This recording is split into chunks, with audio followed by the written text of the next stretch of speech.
we are making some progress on this thing. I am almost done. I'm on with one side. There's the catch. We're in day 3 on this, and I've got all the door done out, quarters done.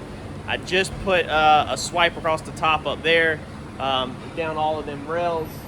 That was my last step. There's basically, it looked like when it rolled over, it's either rocks or something just put little tiny, a bunch of little dents in there. So it's not, it just needs literally a swipe over the whole entire thing. I was slinging filler up here earlier and dropped a whole glob of it down here on the carpet. So I'm about to show y'all a trick and give you a piece of advice where if you mess up and drop filler on something too, so you know what to do and not freak out. So I've had to always teach my guys, especially with customer work, that if you accidentally drop filler on something, to please not touch it, to please let it be, such as this down here, because it pops off. All right, but as soon as you go to touch it, then what you're going to do is you're going to smear it in. So normally you can come in here like this and you can actually just pick this stuff right off and it doesn't leave anything behind. But if you try to wipe it off, then what it's going to do is it's going to smear all into the microfibers, and there's not going to be anything for you to actually grab onto. See? So if you are learning body filler, which I know a handful of y'all are that are following the channel because you commented and said you're going to be taking on your own project, like I've got some down in there, and that's going to stick a little better because it's actually a scuffed up painted piece because it's just rough down in there.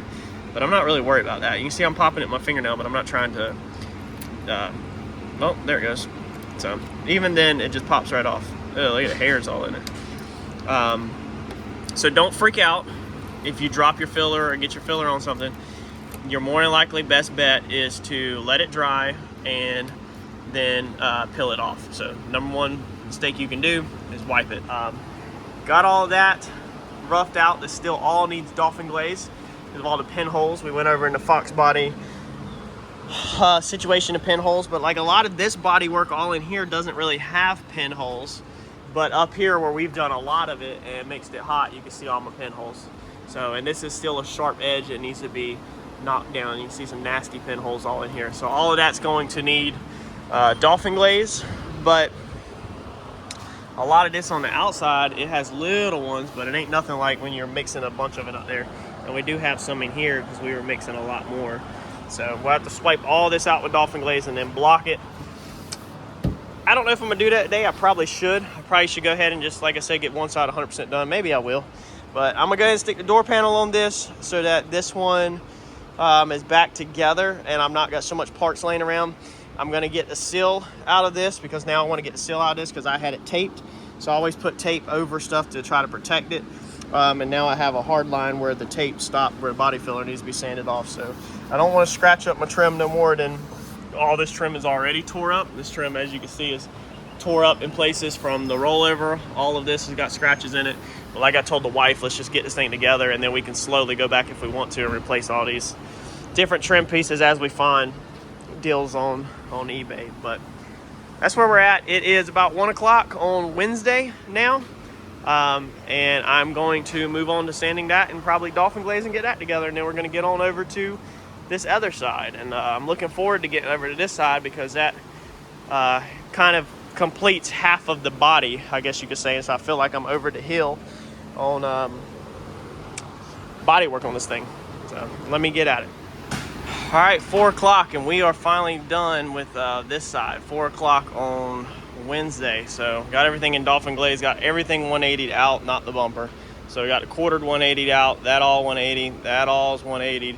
That whole top piece, the top piece of the door and the top piece of the vehicle, all of this is 180'd, sanded out. Dolphin glaze over everything, pinholes taken care of, all the edges done, window trim removed. Everything's hand sanded, all these edges, everything is all sanded. So that is what 3 days worth of work looks like.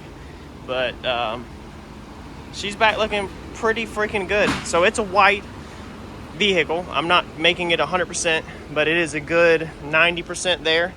It has some waves, you know, some imperfections, but I'm not long blocking it because it's not a dark colored vehicle. It's a white vehicle, so once it's outside, you won't really see it.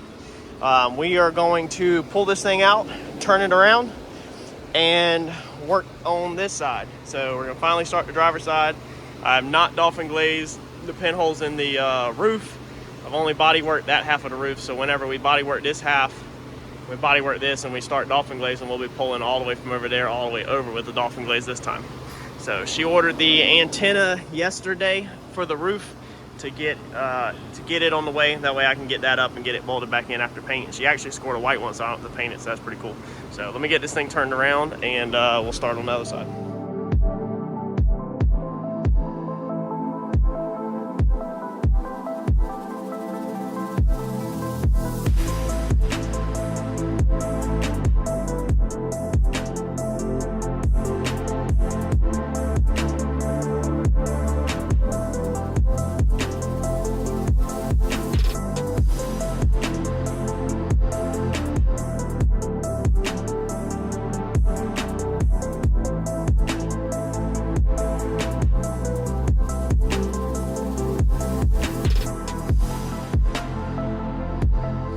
All right, so got our door hung on, but it doesn't even close at all. So our body lines, as you can see, are way off.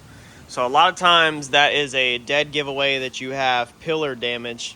But in this situation, I really am not sold right this second on pillar damage because of how this side was just not that bad. The other side was the worst side. That's when I started it first. So I'm kind of thinking right now, which I can't even open it back up because it's hitting on, just like we went over the other side.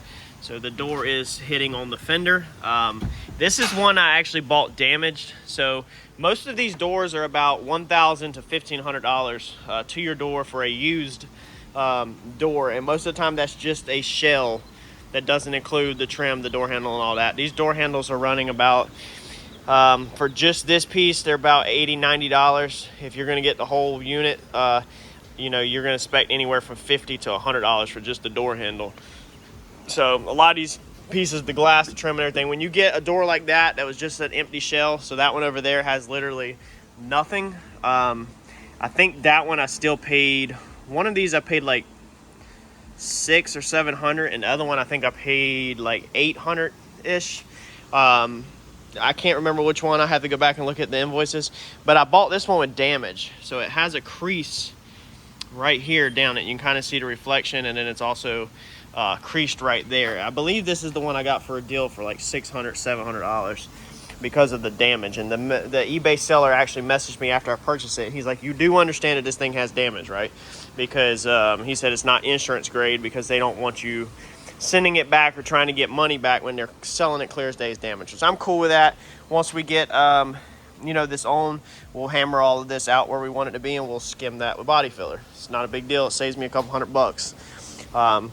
But I'm gonna get the cutoff wheel like we did on the other side, and on this one, instead of cutting, you know, 4 little openings, I'm gonna just go ahead and cut all the way across, straight down, and all the way across, and that will help clear my door so it can open. You know, normal situation, you would take your fenders off because they're obviously damaged in back. It's a combination of this fender's back from it being wrecked, and then it's a combination of the vehicle that this was on. Like I showed you on the other side, when people continue to open and close the doors with the fenders are back, that actually flares out this lip, and that's what happened to this one. So a vehicle probably got in a wreck, and then on the scene, obviously the person doesn't care. They just open their door trying to get out, and they actually bend the door out. That would have been a perfectly good door if they would have went out through the passenger side or the back door or something like that. But when you're in that moment, you don't really care, and you're just trying to get out of your vehicle, and somebody doing that has damaged that door. So we're going to cut this, get rid of this, you know, about a couple inches on this fender so that we can open and close this smoothly. And then I'm thinking that it could be in my hinges. So I'm going to try to adjust the hinges. The hinges don't have a ton of adjustment, but I'm going to see what they do have. Sometimes when these things get hit like this one was hit more like here.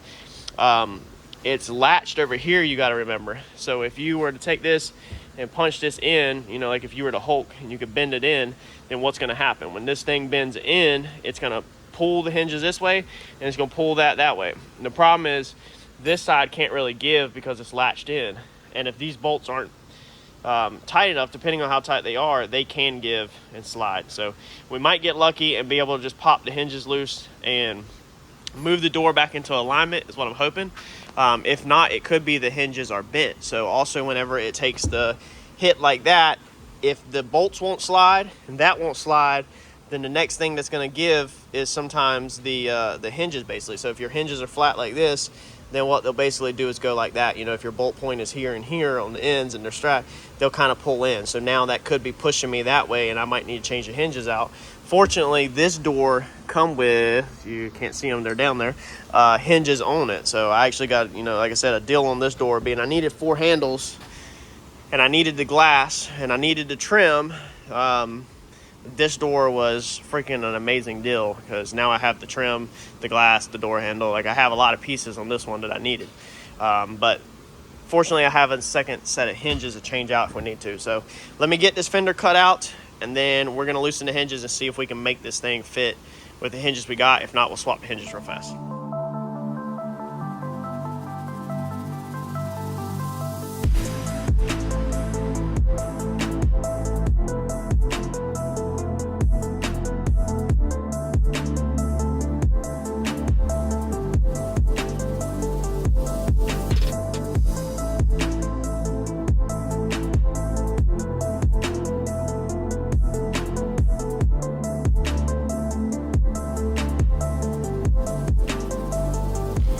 All right, so as you can see, we busted loose them hinges, and you probably see in time lapse how the door come down really fast, and I picked it up, closed it.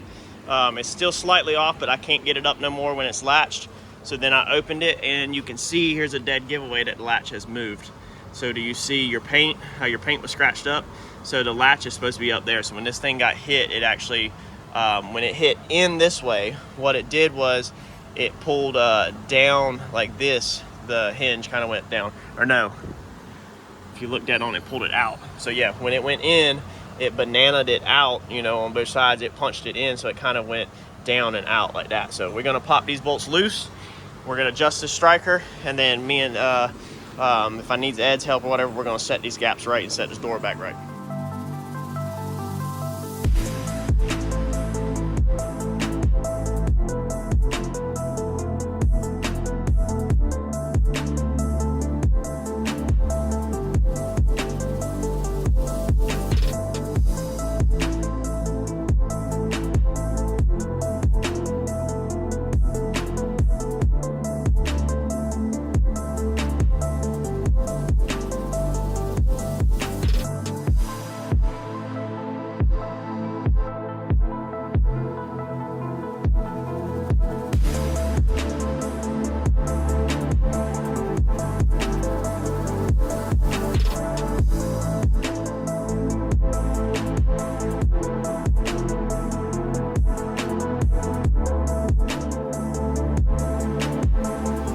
All right, so I had to cut the camera off because I just can't roll this stuff nonstop on some of this when I'm trying to just think and figure things out. You know, y'all don't want to see there and sit me and think, see me sitting there and thinking.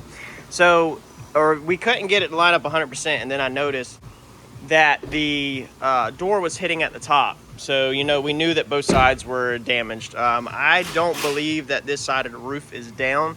And the reason why I don't believe that, like I said, I don't really have nothing to measure off of. I can just go off of my door.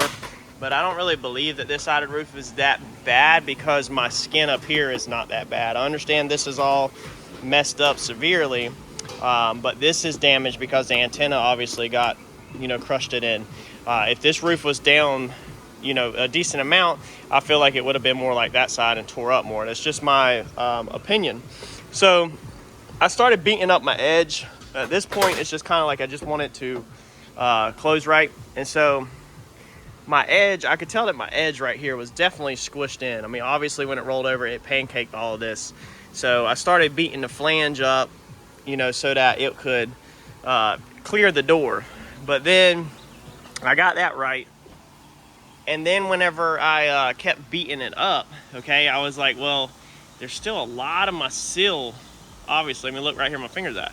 Like, that's, none of that is seated up like it's supposed to. And we know that this is not crushed in this way because the glass is not busted. Like, I mean, it's just, it's the structure is not crushed in that way. You would have buckles all in the roof, the glass would be busted, you know, all of that if it moved that way. So kept looking a little closer because It's all more than likely in this outside skin from here that comes over and goes down. It's all in this outside skin, not the bottom 90 part that's a structure. This outside skin is where your seal sits inside of. So your seal obviously sits in this. This is hollow inside here. All this is hollow. So you could take this area right here and crush this area in, and obviously it would change it. And so then the more I started looking right here, this paint's cracked right here, and the crack actually stops right there. Now normally where paint cracks, it's a dead giveaway of extreme flex. So let me see if I can capture this on camera best as possible. So if you're looking at the angle right here that it's following at, let me see if I can get like a mixing stick or something to simulate this on camera. So our angle is like that, okay? So as we move up, this is what's happening. So to keep our angle up top, right, you see how bad it is? Whereas it started out like this, up here, it's out like that, okay? So all of that's out. If we come over here to this side, okay, it's pretty much like that. And then as we move it along, well, right there. Okay, you can see the light passing through the backside of it. So we're pretty much like that. And as we start moving along, then that's when it starts rolling out extreme. So what has happened is when this side got squished, it basically took this right here, this edge right here, and it pushed this edge in, okay? So this right here, where my finger is at, this needs to really come back out. When I started hammering this up, it also created this extreme buckle right here. And at that time, I flat out don't care. Like if I can get my seal to seal back in this channel right, because this is where, you know, it needs to be watertight and wind tight. If I can get this to seal back right, I could care less about this top part. I will cut it, weld something in, fill it full of body filler. Like I honestly am here to tell y'all, we went over this in the other video. It's not a customer job. This is my job. This is my vehicle. I don't care about this being right up here. I need that channel right. So I was trying to figure out, like, what am I gonna do? So like one way that you would do it if you had access to it, and technically I do, I just honestly did not want to pull this thing back up on that frame rack, is come in here and weld tabs, okay, to the edge of here and pull this back out so that this rolls back out like it's supposed to be.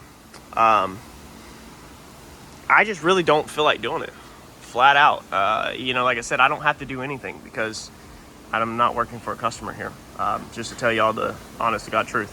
So what I was kind of thinking about doing now is coming up here on the top and literally just slicing this like right here, and then sticking a pry bar in there and prying out that lip, and then dealing with the gap. Either cut us some scrap steel to weld back in, or I don't know. So that's where I'm at right now, is I either slice that open, get in there with a pry bar and just put it out where I want, or I pull this on the frame rack, weld a bunch of tabs to it, and physically go through there and individually pull that lip back out, which could still go in there and it could tear, it could rip the little lip off and still cause problems. So this side actually ended up being worse than the other side, but the other side I was able to beat out. I can't stand having to actually pull something, man. Like, I don't mind hooking to something and pulling something, but when it comes down to starting to weld tabs on the stuff and actually starting to do it the right way and the time-consuming way, I don't like time-consuming stuff. Be honest with y'all, transparent, tell you the truth. My stuff, I don't like time-consuming stuff. I'd rather cave and pave it with body filler on my stuff than sit there and do it right. Customer stuff, I build you for, you know, to do it. Again, we would never do this for a customer, never ever. This is not happening. This is a total, customer's not even gonna bring it to me. Yeah, that's where we're at. This sucks. So I'm gonna drop the camera. I'm gonna figure out what I'm gonna do. Once I figure it out, I'll catch y'all up to date. All right, so we're gonna weld some tabs on it. We're gonna go up here, weld some tabs on it. We're gonna put it back on the frame rack. We're gonna just pull it out, back and forth with myself. that's just going to be what it's going to be. Either way, I'd probably end up having to weld, whether I slice the top open, get in there and pry it out, have to stitch it back together, or whether I just weld plates to it. So hopefully it don't tear too bad. It is what it is. But the problem is I don't have the cheap little Harbor Freight welder here. It's at my house. It's Mike's, but it's at the house for the race car. Mike's Big Miller is here, but I don't really use that thing, and I don't like using that thing on this stuff because it is a gas welder, and so you need all your metal really clean, whereas the other one is flux and it will weld through paint and stuff, and I don't like cleaning or prepping metal very good, so I'd rather grind it down halfway and throw some tabs on it with the Harbor Freight welder and be done with it. So that's not going to happen today. Today's Thursday, going to the track this afternoon. Tomorrow's Friday. It's probably just flat out not going to happen. We're going to move on to the quarter and the back door. That will eat up a whole day by itself, getting that right, and then it'll probably be Monday whenever I get that pillar back out. But at least I know the door opens and closes. At least I know the body lines line all up. All that lines up. I just got to fix the top up here.